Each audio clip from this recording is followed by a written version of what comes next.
ചെറിയൊരു തുമ്മൽ വന്നാൽ അല്ലെങ്കിൽ ചുമ വന്നാൽ എന്തോ ഒരു മിഥ്യാധാരണയുണ്ട്, ആൻറ്റിബയോട്ടിക് കഴിച്ചാൽ ഇത് പെട്ടെന്ന് ശരിയാവും.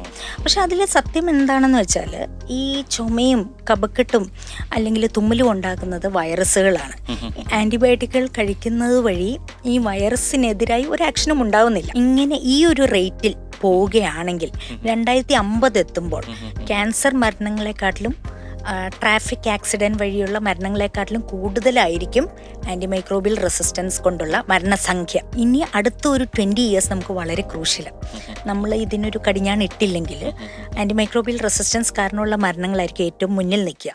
ആൻറ്റി മൈക്രോബിയൽ റെസിസ്റ്റൻസ് ഈ വിഷയത്തെക്കുറിച്ച് ഇന്ന് നമ്മോടൊപ്പം ചർച്ച ചെയ്യാനുള്ളത് എൻ്റെ പ്രിയ സുഹൃത്തും അമൃതയിലെ ഇൻഫെക്ഷ്യസ് ഡിസീസസ് വിഭാഗത്തിലെ പ്രൊഫസറുമായ ഡോക്ടർ മെർലിനാണ്.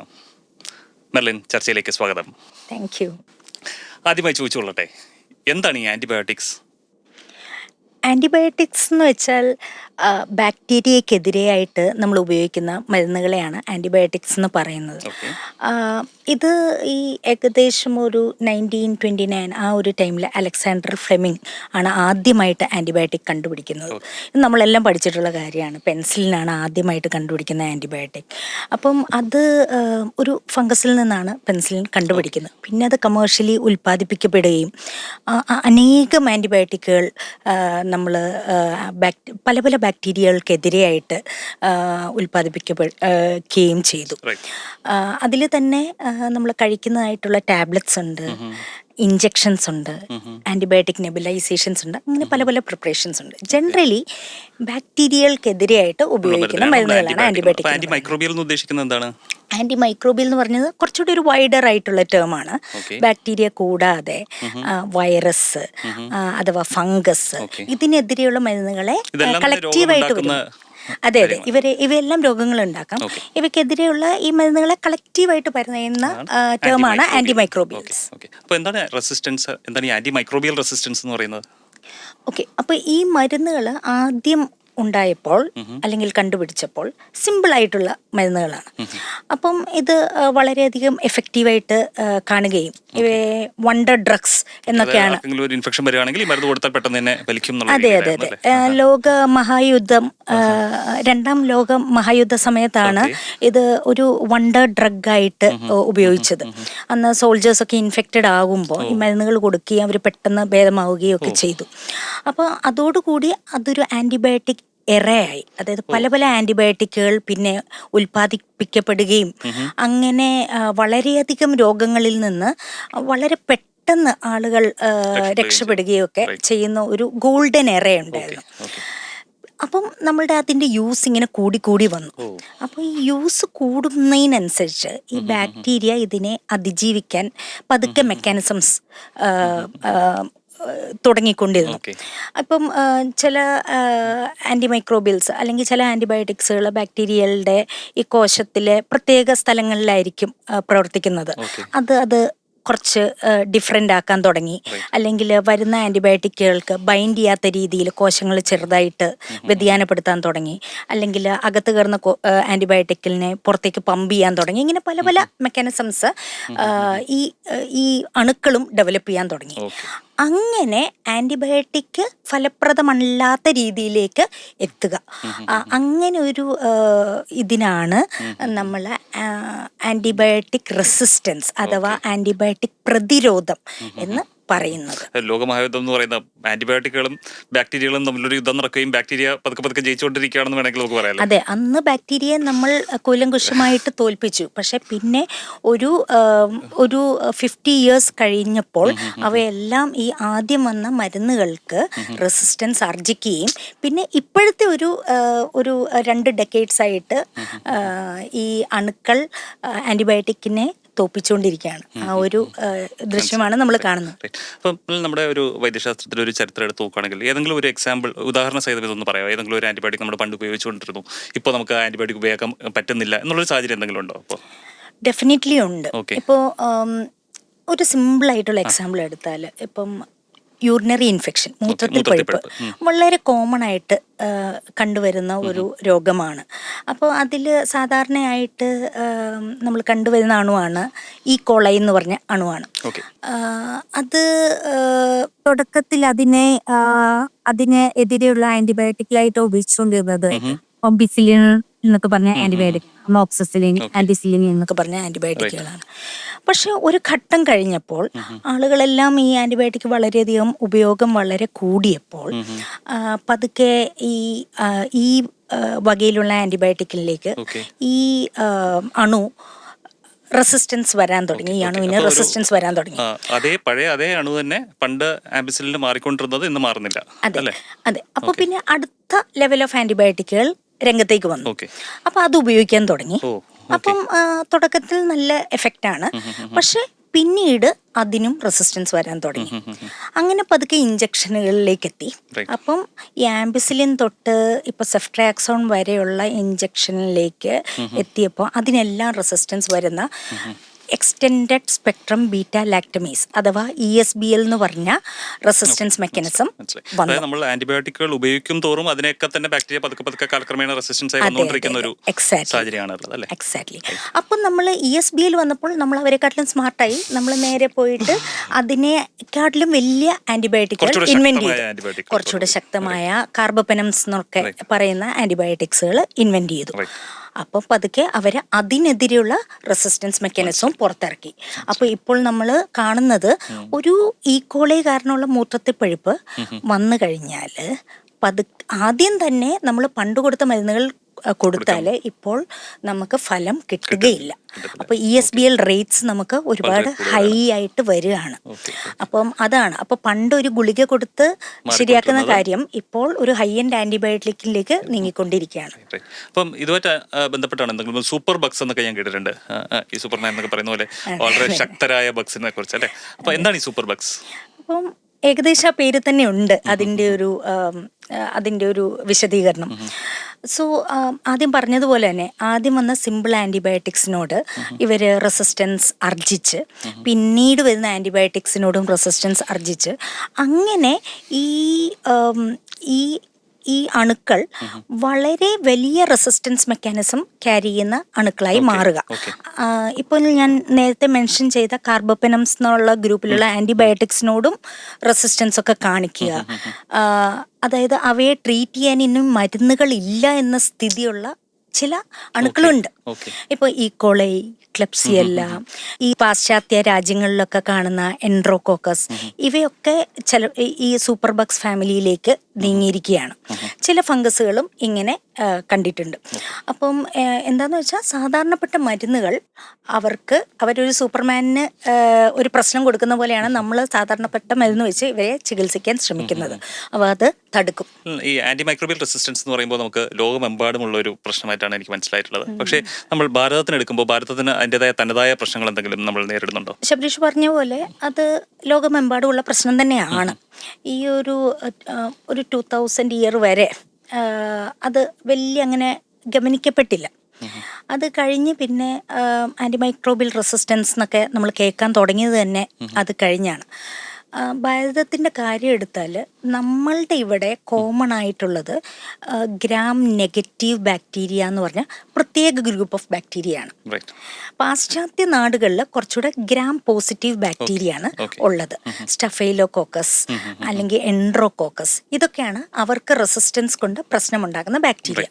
പക്ഷെ നമ്മളെ സംബന്ധിച്ചിടത്തോളം കൂടുതലായിട്ട് ഗ്രാം നെഗറ്റീവ് വിഭാഗത്തിൽപ്പെടുന്ന ബാക്ടീരിയ ആണ്. അത് തന്നെ ഈക്കോളൈ, ക്ലെപ്സിയല്ല, പിന്നെ ഈ ക്രാബ് എന്നൊക്കെ പറയുന്ന അസിനെറ്റോബാക്ടർ എന്നൊക്കെ പറയുന്ന ഫണ്ണി നെയിംസ് ഉള്ള ബാക്ടീരിയ ഉണ്ട്. ഇവയുടെ ഒരു പ്രശ്നം എന്താന്ന് വെച്ചാൽ ഇവരുടെ റെസിസ്റ്റൻസ് പൊട്ടൻഷ്യൽ ഭയങ്കര ഹൈ ആണ്. ഇപ്പോൾ വിദേശ രാജ്യത്തും ബാക്ടീരിയകൾ ഉണ്ട്.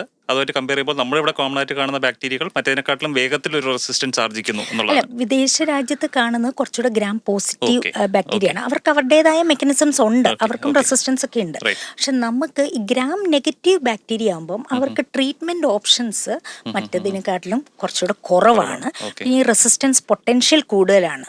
പിന്നെ ഇത് കാരണം അസുഖം വരുമ്പം പേഷ്യൻ്റ് വളരെ സിക്കായി പോകും.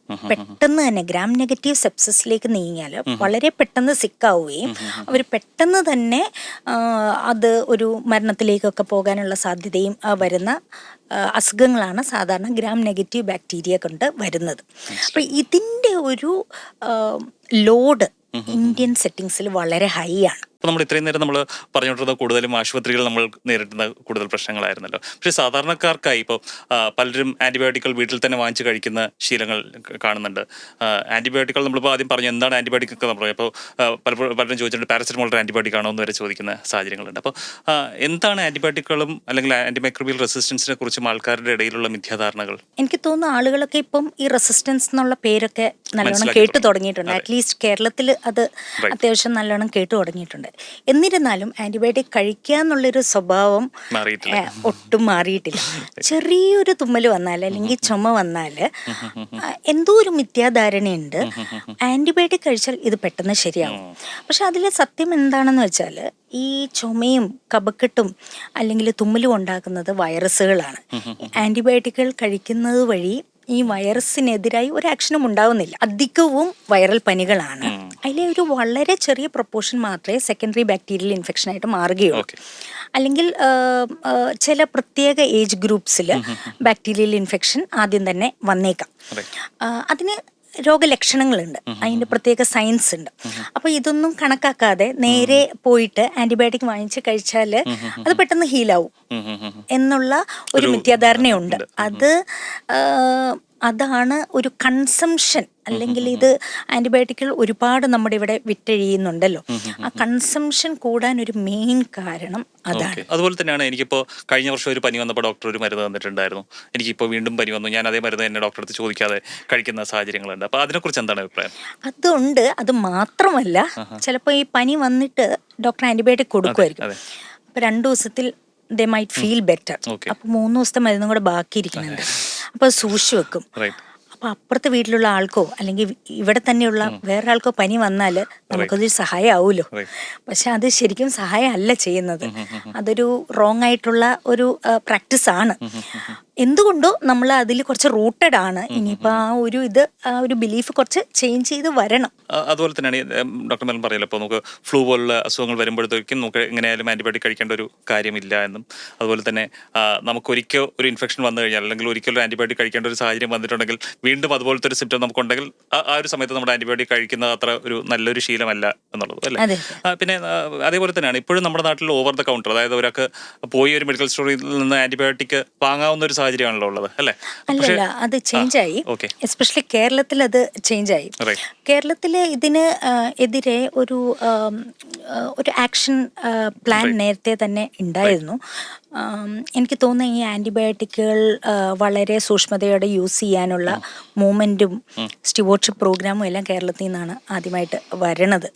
അത് കഴിഞ്ഞ് തന്നെ ഈ ആക്ഷൻ പ്ലാനിൻ്റെ ഭാഗമായിട്ട് ആന്റിബയോട്ടിക്കുകൾ ആരെങ്കിലും ഫാർമസിയിൽ നിന്ന് വാങ്ങിക്കണമെങ്കിൽ അവർ പ്രിസ്ക്രിപ്ഷനോടുകൂടി മാത്രമേ അത് വാങ്ങിക്കാൻ പറ്റുള്ളൂ എന്നുള്ള നിയമം നമുക്കുണ്ട്.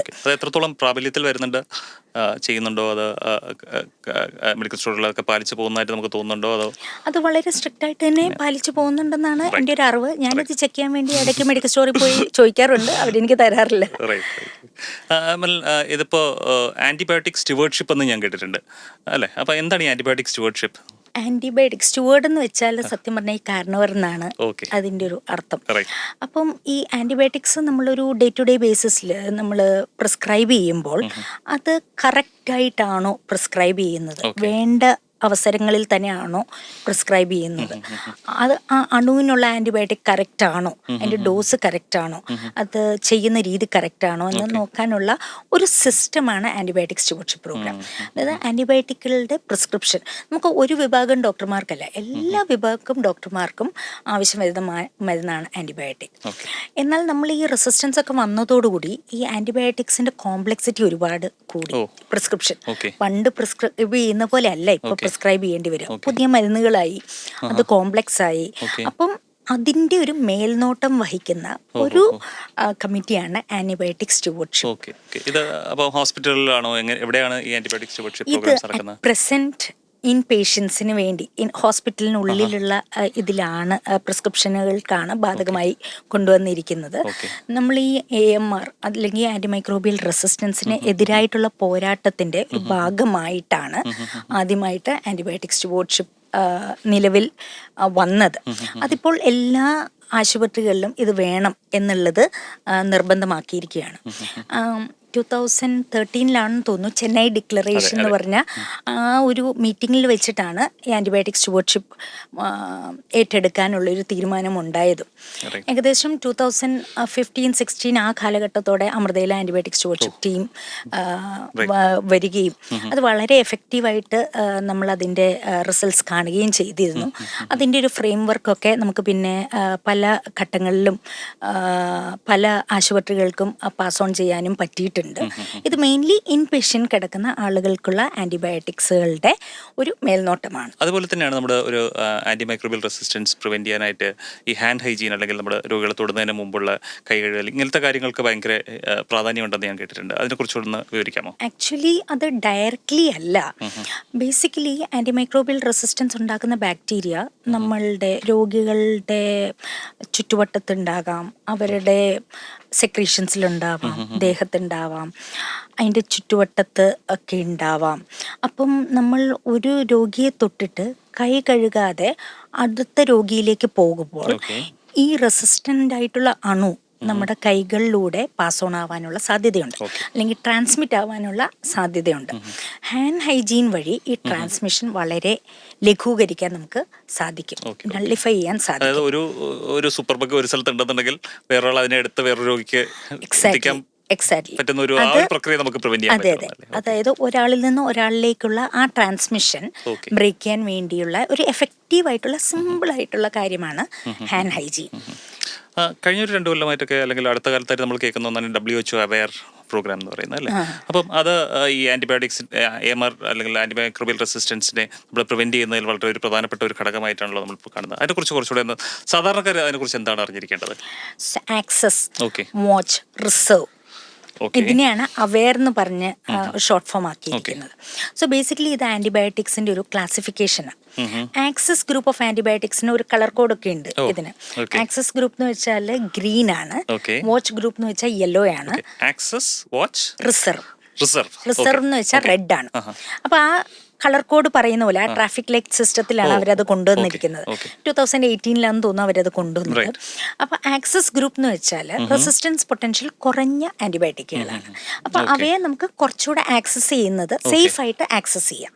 നമുക്കൊരു അസുഖമുണ്ടെങ്കിൽ നമുക്ക് കുറച്ചുകൂടെ ആദ്യം ഉപയോഗിക്കാൻ പറ്റുന്ന ആന്റിബയോട്ടിക്കുകളാണ് ആക്സസ് ഗ്രൂപ്പിലുള്ളത്. വാച്ച് ഗ്രൂപ്പിൽ എന്ന് വെച്ചാൽ റെസിസ്റ്റൻസ് പൊട്ടൻഷ്യൽ ആക്സസ് ഗ്രൂപ്പിനെക്കാട്ടിലും കൂടുതലാണ്, എന്നാൽ ഒരുപാട് ഇല്ലതാനും. അതാണ് വാച്ച് ഗ്രൂപ്പ്. റിസർവ് എന്ന് വെച്ചാല്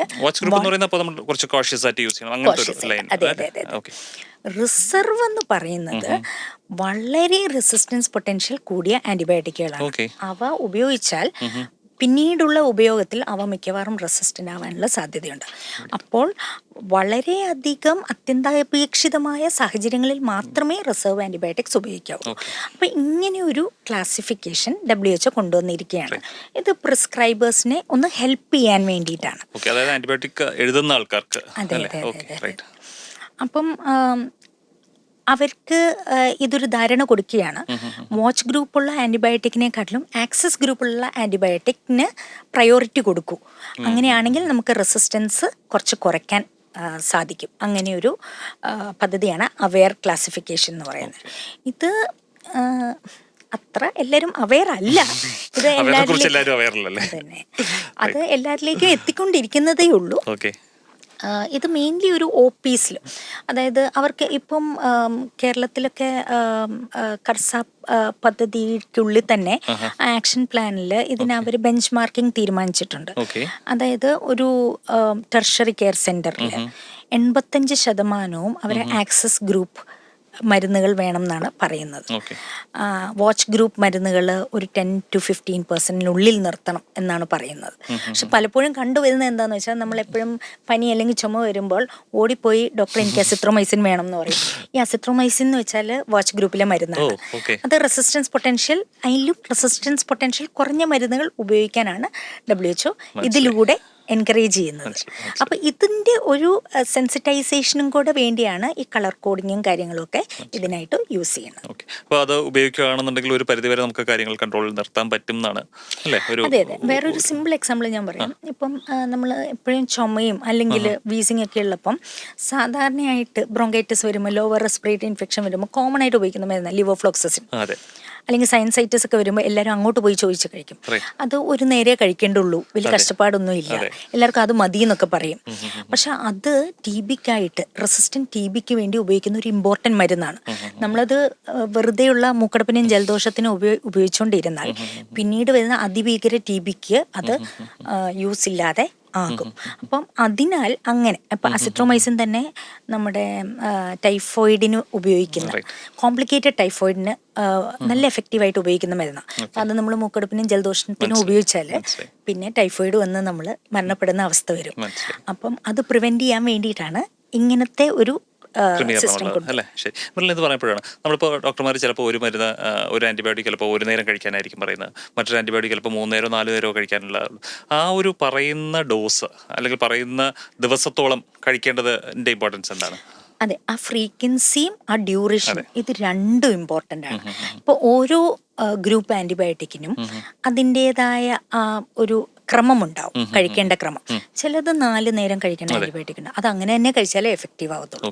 4 നേരത്തിന് പകരം 2 നേരം കഴിച്ചാൽ റെസിസ്റ്റൻസ് പെട്ടെന്ന് വരാൻ ഇടയാവും. ചിലത് 1 നേരം കഴിക്കേണ്ടതുണ്ടാവും, അത് അങ്ങനെ തന്നെ കഴിച്ചാൽ മതിയാവും. സോ ഈ ഡ്യൂറേഷൻ, ഇപ്പം ചിലപ്പോൾ ആൻറ്റിബയോട്ടിക് കഴിക്കുമ്പം പെട്ടെന്ന് തന്നെ നമുക്ക് ബെറ്റർ ആവുന്ന ഒരു സ്ഥിതി ഉണ്ടാവും. 5 ദിവസത്തെ മരുന്ന് തന്നു ഡോക്ടർ, പക്ഷെ 2 ദിവസം ആയപ്പോഴത്തേക്കും ബെറ്ററായി. അപ്പൊ നമുക്ക് നിർത്തിയേക്കാം എന്നൊരു ധാരണ വന്നിട്ട് എല്ലാവരും നിർത്തും. പക്ഷെ എന്ത് പറ്റും എന്ന് വെച്ചാൽ ആ അണുക്കളില് ഒരു വളരെ ചെറിയ ശതമാനം അണുക്കള് ഇത് പെർസിസ്റ്റ് ചെയ്യും, എന്നിട്ട് പിന്നെ അത് റെസിസ്റ്റന്റ് അണുവായിട്ട് മാറാനുള്ള സാധ്യത ഉണ്ട്. അപ്പോൾ ഓരോ രോഗത്തിനും നിശ്ചയിക്കപ്പെട്ട നമ്പർ ഓഫ് ഡേയ്സ് ഉണ്ട്. അതിൻ്റെ അണുക്കൾ പൂർണ്ണമായിട്ടും മരണപ്പെടാൻ ആ ദിവസങ്ങൾ വേണം. അത് കംപ്ലീറ്റ് ആക്കിയില്ലെങ്കിൽ പിന്നീട് വരുന്ന റെസിസ്റ്റൻസിന് ഇടയാക്കാൻ സാധ്യതയുണ്ട്. അതായത് നമ്മളിപ്പോൾ ഒരു 5 ദിവസം കഴിക്കണമെന്ന് പറയുകയാണെന്നുണ്ടെങ്കിൽ 5 ദിവസം വേണം ആ ബാക്ടീരിയ ഒന്ന് ഇറാഡിക്കേറ്റ് അല്ലെങ്കിൽ അതിനെ ടോട്ടലി നശിപ്പിച്ചു കഴിയും, അല്ലെങ്കിൽ ചെറിയൊരു പ്രൊപ്പോർഷൻ റിമെയിൻ ചെയ്യാനും റെസിസ്റ്റന്റ് ആയിട്ട് മാറാനുമുള്ള സാധ്യതകളുണ്ട്. Okay, right. അതുപോലെ തന്നെയാണ് നമ്മളിപ്പോൾ കാലങ്ങളായിട്ട് പല ആന്റിബയോട്ടിക്കുകളും ഉപയോഗിച്ചിട്ടുണ്ട്. ഒരു 10 കൊല്ലം മുമ്പ് ഉപയോഗിക്കാത്ത ആന്റിബയോട്ടിക്കുകൾ ഒരു പക്ഷേ നമ്മളിപ്പോൾ ഉപയോഗിക്കുന്നുണ്ടാകും. ഈ ആന്റിബയോട്ടിക്സിന്റെ ഒക്കെ ഒരു ഫ്യൂച്ചർ നമ്മളിപ്പോൾ അടുത്തൊരു 10 കൊല്ലത്തേക്കൊക്കെ നമ്മൾ കാണുകയാണെങ്കിൽ ഒരുപാട് ആന്റിബയോട്ടിക് നമുക്ക് വരാനുണ്ടോ? അല്ലെങ്കിൽ ഇപ്പോൾ നമ്മൾ അടുത്ത കാലത്തായിട്ട് ഉപയോഗിച്ച് തുടങ്ങിയ ആന്റിബയോട്ടിക്കൊക്കെ തന്നെ നമ്മുടെ റെസിസ്റ്റൻസ് കണ്ടു തുടങ്ങിയോ? അപ്പോൾ ആ ഒരു കാര്യങ്ങളൊന്ന് വിശദീകരിക്കുകയാണെങ്കിൽ നന്നായിരുന്നു. സോ ഞാൻ ആദ്യം പറഞ്ഞതുപോലെ ആന്റിബയോട്ടിക്സ് കണ്ടുപിടിക്കപ്പെടുന്നു, പിന്നെ ഒരു ഗോൾഡൻ എറയുണ്ട്, ഇഷ്ടംപോലെ ആന്റിബയോട്ടിക്, ചെറുപറ ആന്റിബയോട്ടിക്കുകളുണ്ട്. അത് കഴിഞ്ഞ് അണുക്കള് റെസിസ്റ്റന്റ് അണു കൂടുകയും ആന്റിബയോട്ടിക്കിന്റെ എണ്ണം അപ്പം ആദ്യം ഉപയോഗിച്ച് ഇച്ചിരി ടോക്സിസിറ്റി ഒക്കെ, അതായത് ഇച്ചിരി അഡ്വേഴ്സ് എവൻസ് ഒക്കെ കൂടിയ ആന്റിബയോട്ടിക്കുകൾ നമ്മൾ മാറ്റിവെച്ച് അതൊക്കെ വീണ്ടും രംഗത്തേക്ക് ഇറക്കേണ്ടി വരുന്ന സാഹചര്യമാണ് ഇപ്പോൾ ഉള്ളത്. നമ്മളല്ലാതെ സേഫ് എന്ന് പറഞ്ഞൊക്കെ ഉപയോഗിച്ചിരുന്ന ആന്റിബയോട്ടിക്കുകൾ പലതും ഇപ്പം ബലവത്താവാതെ വന്നു, ഫേസ് ഔട്ടായി. അപ്പോൾ പണ്ട് ഇവര് എന്താ പറയാ സൈഡ് എഫക്റ്റ് ഉണ്ടെന്ന് പറഞ്ഞ് മാറ്റിവെച്ച ആൾക്കാരെ, കാരണം അത് പിന്നെ ആരും ഉപയോഗിക്കാത്തതുകൊണ്ട് അവർക്കെതിരെ റെസിസ്റ്റൻസ് അധികം ഇല്ലാത്ത സ്ഥിതി, അപ്പൊ അവര് മാത്രമേ ഇനിയും ബാക്കിയുള്ളൂ നമുക്ക്. അപ്പൊ അങ്ങനെയാണ് കൊളിസ്റ്റിൻ പോലുള്ള ആന്റിബയോട്ടിക്കുകൾ വീണ്ടും രംഗത്തേക്ക് തിരിച്ചു വന്നത്. എന്നാൽ പതുക്കെ അത് ഉപയോഗിക്കുന്തോറും അതിനെതിരെയുള്ള റെസിസ്റ്റൻസും കാണാൻ തുടങ്ങി. പക്ഷെ അന്ന് വന്ന സ്പീഡിൽ ആന്റിബയോട്ടിക്കുകൾ വീണ്ടും വരുന്നില്ല, ഉൽപ്പാദിക്കപ്പെടുന്നില്ല, കാരണം അത്രയും അധികം റെസിസ്റ്റൻസ് മെക്കാനിസംസ് ഉണ്ട്. അപ്പം ഇപ്പൊ ഡ്രൈ പൈപ്പ് ലൈൻ എന്നാ പറയുന്നത്, പൈപ്പ് ലൈൻ ഉണ്ട് പക്ഷെ ഒന്നും വരുന്നില്ല. അപ്പൊ വരുന്നുണ്ടോന്ന് ചോദിച്ചാൽ ഉണ്ട്. പണ്ട് ഒരു 10 വർഷത്തിൽ ഇത്ര ആന്റിബയോട്ടിക് 50 എണ്ണം വന്നെങ്കിൽ ഇപ്പൊ 10 വർഷത്തിൽ 1 എണ്ണമായിരിക്കും വരുന്നത്. അപ്പൊ അങ്ങനെ ഉള്ള ഒരു കാലഘട്ടത്തിലൂടെയാണ് നമ്മൾ കടന്നു പോകുന്നത്. അപ്പോൾ ഇത്രയും നേരം നമ്മൾ സംസാരിച്ച കൂടുതലും മനുഷ്യ സംബന്ധമായ കാര്യങ്ങൾ തന്നെയാണ്. ഈ ആൻറ്റിമൈക്രോബിയൽ റെസിസ്റ്റൻസ് പലപ്പോഴും മനുഷ്യരിൽ മാത്രമല്ലല്ലോ നിലനിൽക്കുന്നത്. ഇപ്പോൾ നമുക്ക് പക്ഷി മൃഗാദികളായാലും ഒക്കെ തന്നെ അതിലൊക്കെ തന്നെ ഈ പല റെസിസ്റ്റൻറ്റ് ബാക്ടീരിയകളെ അല്ലെങ്കിൽ അണുക്കളെ നമ്മൾ കണ്ടതായിട്ടൊക്കെ കാണുന്നുണ്ട്. അപ്പോൾ മനുഷ്യരിൽ മാത്രം നമ്മൾ കോൺസെൻട്രേറ്റ് ചെയ്താൽ മതിയോ, അതോ കുറച്ചുകൂടി ഒരു വൈഡറായിട്ട് ബാക്കി വെറ്റിനറി സയൻസും എൻവയോൺമെൻറ്റ് ഇങ്ങനത്തെ കാര്യങ്ങളിലോട്ടൊക്കെ നമ്മൾ ഇടപെടേണ്ട ഒരു കാര്യമുണ്ടോ? അല്ല, ഇങ്ങനെ ഒരു കൺസെപ്റ്റ് തന്നെയുണ്ട്. അതിന് വൺ ഹെൽത്ത് എന്നാ പറയുന്നത്. ഓക്കെ. അതായത് മനുഷ്യരുടെ ഹെൽത്ത്, മനുഷ്യരുടെ മാത്രം ഹെൽത്തിനെ ഡിപ്പെൻഡ് ചെയ്തല്ല ഇരിക്കുന്നത്. ഇത് ചുറ്റുമുള്ള ചുറ്റുപാടിന്റെ ഹെൽത്തും പക്ഷിമൃഗാദികളുടെയും അഗ്രികൾച്ചറിൽ ഉപയോഗിക്കുന്ന അഗ്രികൾച്ചറിലൂടെ വരുന്ന ഭക്ഷ്യധാന്യങ്ങളുടെയും അതിനെല്ലാം ഡിപ്പെൻഡ് ചെയ്തിരിക്കും മനുഷ്യരുടെ ഹെൽത്ത്. അപ്പം ഈ മനുഷ്യരിൽ മാത്രമല്ല ആൻറ്റിബയോട്ടിക്സ് ഉപയോഗിക്കുന്നത്, ഈ അഗ്രികൾച്ചറിലും അഥവാ ഈ വെറ്റിനറിയിലും പോൾട്രിയിലും ഒക്കെ ഉപയോഗിക്കുന്നുണ്ട്. മെയിനായിട്ട് അവർക്ക് അസുഖം വരുമ്പോഴല്ല, അവർ അസുഖം വരുന്നത് തടയാനും കുറച്ചുകൂടെ നല്ല പോലെ ഹെൽത്ത് ബൂസ്റ്റ് ചെയ്യാനും അവരുടെ ആ ഒരു ഈൽഡ് കൂട്ടാനും ഒക്കെ ആയിട്ട് ഉപയോഗിച്ചതാണ്. അപ്പം അങ്ങനെ ഉപയോഗിച്ച് വരുമ്പോൾ ഈ ആൻറ്റിബയോട്ടിക്കിന്റെ ചെറിയ അംശങ്ങൾ ഈ വസ്തുക്കളിലും പോൾട്രിയിലും ഈ ഹോർട്ടിക്കൾച്ചറിലും ഒക്കെ ഉണ്ടാവാം. അപ്പം അതിലൂടെ ഇങ്ങനെ ചെറിയ അംശങ്ങൾ വരുമ്പോൾ ചിലപ്പം ബാക്ടീരിയയും അതിനെതിരെ റെസിസ്റ്റൻസ് ആർജിച്ച് അവരിൽ പെർസിസ്റ്റ് ചെയ്യാനുള്ള സാധ്യത ഉണ്ട്. ഓക്കെ. അപ്പോൾ എനിക്ക് തോന്നുന്നു നമ്മൾ ഒരുവിധപ്പെട്ട ഒരു സയന്റിഫിക് ആസ്പെക്റ്റിലുള്ള പല കാര്യങ്ങളും നമ്മൾ ഡിസ്കസ് ചെയ്തിട്ടുണ്ട്. പക്ഷേ ഈ ഒരു വിഷയം ഞാൻ ആദ്യം പറഞ്ഞ പോലെ ഒരു പബ്ലിക് സ്പേസിൽ അധികം ഒരു ഡിസ്കഷനായിട്ട് നമ്മൾ കണ്ടിട്ടില്ല. എങ്ങനെയാണ് ആൻറ്റിമൈക്രോബിയൽ റെസിസ്റ്റൻസ് നമുക്കിപ്പോൾ ഒരു സ്കൂളിടങ്ങളിലായാലും ഒരു ബാക്കി പബ്ലിക് ഡിബേറ്റ്സിലായാലും അല്ലെങ്കിൽ ഒരു ഇൻഫ്ലുവൻസേഴ്സിൻ്റെ ഇടയിലായാലും ഒക്കെ തന്നെ ഇതൊക്കെ ഒരു ചർച്ചാ വിഷയമായി വരേണ്ട ഒരു കാര്യമല്ലേ? ഡെഫിനറ്റ്ലി. എനിക്ക് തോന്നുന്ന ആൻറ്റിമൈക്രോബിയൽ റെസിസ്റ്റൻസ് എന്ന് പറഞ്ഞ ഒരു വിഭാഗം ഡോക്ടർമാർ നേരിടുന്ന ഒരു പ്രശ്നമല്ല, അല്ലെങ്കിൽ ഒരു വിഭാഗം രോഗികൾ നേരിടുന്ന പ്രശ്നമല്ല, അത് എല്ലാവരും നേരിടുന്ന പ്രശ്നമാണ്. അതുകൊണ്ടത് കുറച്ചുകൂടെ ചർച്ചാ വിഷയമാകണം. പക്ഷെ അതിൻ്റെ ഒരു സ്കോപ്പ് ഭയങ്കര ബിഗ്ഗാണ്. അതായത് ഈ ഒരു കാര്യം ശരിയായതുകൊണ്ട് അത് റിവേഴ്സ് ചെയ്യാനോ അതിൻ്റെ തോത് കുറയ്ക്കാനോ പറ്റില്ല. അതാണ് അതിൻ്റെ ഒരു സാഡ് ഫാക്ട്. പക്ഷെ നമുക്ക് എന്തെങ്കിലും ഒരു ചേഞ്ചിലൂടെ തുടങ്ങാമെങ്കിൽ നമുക്ക് ചെയ്യാൻ പറ്റുന്ന ഒരു കാര്യം, നമ്മുടെ ആകമൊത്തമുള്ള ഉപയോഗം കുറച്ചാൽ തോത് കുറയും. ഫോർ എക്സാമ്പിൾ, നേരത്തെ ശബരീഷ് പറഞ്ഞ പോലെ അഗ്രികൾച്ചറിലും പോൾട്രിയിലും ഒക്കെ ആന്റിബയോട്ടിക് ഉപയോഗമുള്ളപ്പോൾ റെസിസ്റ്റൻസിന് സാധ്യതയുണ്ടോ? ഇപ്പൊ ഡെൻമാർക്ക് പോലുള്ള കൺട്രീസിൽ അല്ലെങ്കിൽ നെതർലാൻഡ്സ് ഇവയൊക്കെ ഒരുപാട് അഗ്രികൾച്ചറിലും പോൾട്രിയിലും ഒക്കെ ആന്റിബയോട്ടിക് ഉപയോഗം വഴി അവരുടെ ഈൽഡ് കൂട്ടിയ രാജ്യങ്ങളാണ്. എന്നാൽ അവരുടെ റെസിസ്റ്റൻസ് റേറ്റ്സ് ഒന്ന് എടുത്തു നോക്ക്. അവരുടെ റെസിസ്റ്റൻസ് റേറ്റ്സ് നമ്മളെക്കാട്ടിലും ഒരുപാട് താഴെയാണ്. കാരണം എന്തുകൊണ്ടാന്ന് വെച്ചാൽ അവരുടെ ആന്റിബയോട്ടിക് യൂസ് അത്രയും കുറവാണ്. അതുകൊണ്ട് ഇവരിലൊക്കെ എൻവയൺമെന്റിലോ പോൾട്രിയിലോ അതെ മനുഷ്യർ യൂസ് ചെയ്താൽ മാത്രമേ ഈ റെസിസ്റ്റൻസ് മെക്കാനിസം ഓൺ ആവുകയുള്ളൂ. അപ്പോൾ മനുഷ്യരിലെ ഓവറോൾ യൂസ്, എസ്പെഷ്യലി ഈ ഓവർ ദ കൗണ്ടർ യൂസ്, അങ്ങനത്തെ പിന്നെ ഒരു പ്രത്യേക തരം യൂസ് ഉണ്ട്, ഓൺ ഡോക്ടറോട് എന്ന് ഡിമാൻഡ് ചെയ്ത് വാങ്ങിക്കുന്ന ഓൺ ഡിമാൻഡ്.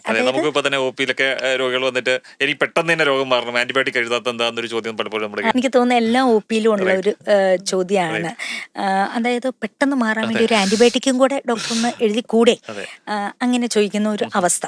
അപ്പൊ ആ ഒരു പ്രിസ്ക്രിപ്ഷൻ പ്രഷർ എന്ന് പറയും, അത് പതുക്കെ വലിയാൻ തുടങ്ങണം. ഓവർ ദ കൗണ്ടറിലെ ഉപയോഗം കുറയുമ്പോൾ നമുക്ക് ആ ഒരു ടോട്ടൽ ആയിട്ടുള്ള യൂസ് കുറയുമ്പോൾ ചിലപ്പോൾ തോത് കുറച്ച് കുറയാൻ തുടങ്ങുമായിരിക്കും. ഒരു പക്ഷേ നമ്മളിപ്പോൾ ആലോചിക്കുകയാണ്, നമ്മളിപ്പോൾ ഈ മെഷേഴ്സ് ഒന്നും ചെയ്യുന്നില്ല എന്ന് വിചാരിക്കുക, അല്ലെങ്കിൽ എഫക്റ്റീവായിട്ട് നമുക്കൊരു ആൻറ്റിമൈക്രോബിയൽ റെസിസ്റ്റൻസ് പ്രിവെൻറ്റ് ചെയ്യാനുള്ള പോളിസീസ് നമുക്ക് ഇംപ്ലിമെൻറ്റ് ചെയ്യാൻ പറ്റുന്നില്ല എന്നൊരു സാഹചര്യമാണെന്നുണ്ടെങ്കിൽ, അല്ലെങ്കിൽ ഈ മെഷേഴ്സൊക്കെ ഫെയിൽ ആവുകയാണെന്നുണ്ടെങ്കിൽ നമ്മൾ എന്താണ് അടുത്തൊരു 10 കൊല്ലം കഴിയുമ്പോൾ നമ്മൾ നേരിടാൻ സാധ്യതയുള്ള ഒരു പ്രശ്നം? അത് ക്ലിയർ കട്ടായിട്ട് WHO എസ്റ്റിമേറ്റ് ചെയ്തിട്ടുണ്ട്. ഇങ്ങനെ ഈ ഒരു റേറ്റിൽ പോവുകയാണെങ്കിൽ 2050 എത്തുമ്പോൾ ക്യാൻസർ മരണങ്ങളെക്കാട്ടിലും ട്രാഫിക് ആക്സിഡന്റ് വഴിയുള്ള മരണങ്ങളെക്കാട്ടിലും കൂടുതലായിരിക്കും ആന്റിമൈക്രോബിയൽ റെസിസ്റ്റൻസ് കൊണ്ടുള്ള മരണസംഖ്യ. അപ്പം ഇനി അടുത്ത ഒരു 20 years നമുക്ക് വളരെ ക്രൂഷ്യലാണ്. നമ്മൾ ഇതിനൊരു കടിഞ്ഞാണ് ഇട്ടില്ലെങ്കിൽ ആന്റിമൈക്രോബിയൽ റെസിസ്റ്റൻസ് കാരണമുള്ള മരണങ്ങളായിരിക്കും ഏറ്റവും മുന്നിൽ നിൽക്കുക. അപ്പം നമ്മൾ സർജറി ചെയ്താലോ നമ്മൾക്ക് വേറെ ട്രീറ്റ്മെന്റിന് പോയെങ്കിലോ ഒന്നും കാര്യമില്ല. എല്ലാത്തിൻ്റെയും അവസാനം ഇൻഫെക്ഷൻ വന്നാൽ നമ്മൾക്ക് ഔട്ട്കംസ് മോശമാകും. ഇവിടെ അമൃതയിലാണെങ്കിൽ തന്നെ നമ്മളിപ്പോൾ വളരെയധികം പ്രാധാന്യം കൊടുത്ത് എഫേർട്ട് ഇട്ട് ചെയ്യുന്ന ഒരു കാര്യമാണല്ലോ ഈ ആൻറ്റി മൈക്രോബിയൽ റെസിസ്റ്റൻറ്റ് പ്രിവെൻറ്റ് ചെയ്യാനായിട്ടുള്ള എഫേർട്സ് എന്ന് പറയുന്നത്. അപ്പോൾ നമുക്ക് പല ഇതിനുള്ള അംഗീകാരങ്ങളും അന്താരാഷ്ട്രീയമായ അംഗീകാരങ്ങൾ വരെ കിട്ടിയിട്ടുള്ളതാണ്. അപ്പോൾ നമ്മൾ ഇവിടുത്തെ ഈ ഒരു എഫേർട്സ് അത് എനിക്കൊന്ന് പല ആശുപത്രികൾക്കും ഒരു മാതൃകയാവാൻ തന്നെ സാധ്യതയുള്ള ഒരു എഫേർട്ട്. അപ്പോൾ നമ്മളിവിടെ എന്താണ് ചെയ്തതെന്നുള്ളതൊന്നും ചുരുക്കി പറയുകയാണെങ്കിൽ എല്ലാവർക്കും അത് ഉപയോഗപ്രദമായിരിക്കും. ഓക്കെ, നമ്മൾ ആദ്യം തന്നെ ഈ ഒരു ആൻറ്റിബയോട്ടിക്സിൻ്റെ യൂസ് മോണിറ്റർ ചെയ്യുന്ന ഒരു പ്രസ്ഥാനം, ഒരു സിസ്റ്റം ഉണ്ടായിരുന്നു. എന്നാൽ പ്രിസ്ക്രൈബറിലോട്ട് അതെങ്ങനെ വ്യത്യാസപ്പെടുത്തണം എന്നുള്ളൊരു ഫീഡ്ബാക്ക് അന്നൊന്നും ഉണ്ടായിരുന്നില്ല. ഒരു 2015-16 കാലഘട്ടത്തിൽ നമ്മൾ ഈ റെസിസ്റ്റൻസ് ഈ കോൾ ഫോർ ആൻറ്റിബയോട്ടിക് സ്റ്റുവർഡ്ഷിപ്പ് ഉണ്ടായിരുന്ന ടൈമിൽ നമ്മളൊരു മൾട്ടി ഡിസിപ്ലിനറി ടീം ഉണ്ടാക്കുകയും ഒരു പ്രത്യേക സിസ്റ്റം രൂപകൽപ്പന ചെയ്യുകയും ചെയ്തു. അതായത് റിസർവ് ഗ്രൂപ്പ് ഓഫ് ആൻറ്റിബയോട്ടിക്കിലെ ഏതെങ്കിലും ഒരു ആൻറ്റിബയോട്ടിക് കിടപ്പ് രോഗികളിൽ ആരെങ്കിലും കിട്ടുകയാണെങ്കിൽ അവ ഒരു സെപ്പറേറ്റ് കമ്മിറ്റി മോണിറ്റർ ചെയ്യും. അത് എല്ലാ വർക്കിംഗ് ഡേയ്സിലും ഉണ്ടാവും. അപ്പം അതിൽ മെയിൻ ആയിട്ടുള്ളൊരു റോൾ പ്ലേ ചെയ്യുന്ന ക്ലിനിക്കൽ ഫാർമസിസ്റ്റ് ആണ്. അപ്പോൾ ഈ ക്ലിനിക്കൽ ഫാർമസിസ്റ്റ് പോയിട്ട് ഈ രോഗിയുടെ വിവരങ്ങളൊക്കെ എടുക്കും, ഇത് മരുന്നിൻ്റെ ഡോസ്, അതിൻ്റെ അണു ഏതാണ്, എന്നിട്ട് ഈ കമ്മിറ്റിക്ക് മുന്നിൽ പ്രസൻറ്റ് ചെയ്യുകയും ഇത് അപ്രോപ്രിയേറ്റ് ആണോ എന്നുള്ളൊരു ഫീഡ്ബാക്ക് പ്രിസ്ക്രൈബർക്ക് കൊടുക്കുകയും ചെയ്യും.